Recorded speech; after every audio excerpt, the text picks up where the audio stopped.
Hey guys, it's Ryder back in Minecraft, and today I'm going to show you 9 easy ways to transform your starter house from this into this. Also, I'd really appreciate it if you did like and subscribe because we are so close to 1,000 subscribers. Anyways, let's get on to the video.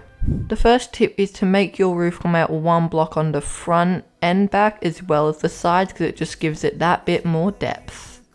The next thing I'm doing is I'm bringing it out 1 more on the front and side so I can add some extra pillars in so that it gives it more depth. Now, because I brought the roof out a lot more, I am going to move the roof up as well as filling in the gap with oak and of course bringing the pillars up as well. Then I'm going to make the windows larger and add 2 support beams in to give it more detail. Here I decided that I wanted to make it bigger to make it a proper circle. And then I added a window in the middle so that it would look nice, and I also add a few pillars on the outside of it. Then at the top I'm just adding a nice little balcony to give a bit more detail to the top, as at the moment it was pretty bland. Now at the bottom I am just detailing the windows a bit more, using some trapdoors and stairs because it gives it a lot more detail. And then in between, right above the door, I am just going to put a few stairs and some blue concrete just to make that doorway stand out a bit more. The next thing you can do to improve your house is add another little part coming out, of course in the same style. Here I was a bit indecisive of how big I wanted to make it, but eventually I settled for pretty much the whole length. The roof can be a bit tricky if it does connect to the other roof of the main part of the house, so here it did take me a little bit to figure out how I wanted to do that, but eventually I figured it out.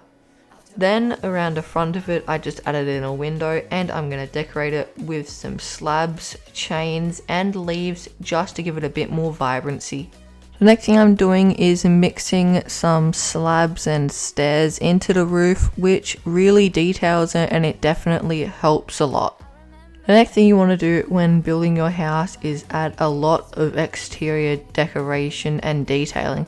As you can see here, I am just adding a nice little pool in, as well as a fence going around it and a nice little stone path. With your path, however, you do want to detail it a lot, so here you'll see I'm putting some andesite, gravel and light grey wool just to give it that bit more detail. Then over the other side I am building a swing and expanding the pool. Then I planted a lot of bone meal so there'd be lots of flowers and grass, giving a lot more life to the surrounding area, as well as planting a lot of trees. Then the final step, and this is an optional one, but if you want your house to look a lot better, then you can break the trees you planted just before and build custom ones instead. They do just look a lot nicer and can fit in with your build more depending on what it looks like, but that is the last step. And there we go. If you followed all of those steps correctly, you should have a very lovely looking starter house for your survival world. If this helped you at all, I'd really appreciate it if you did like and subscribe, and I'll see you next time. Bye!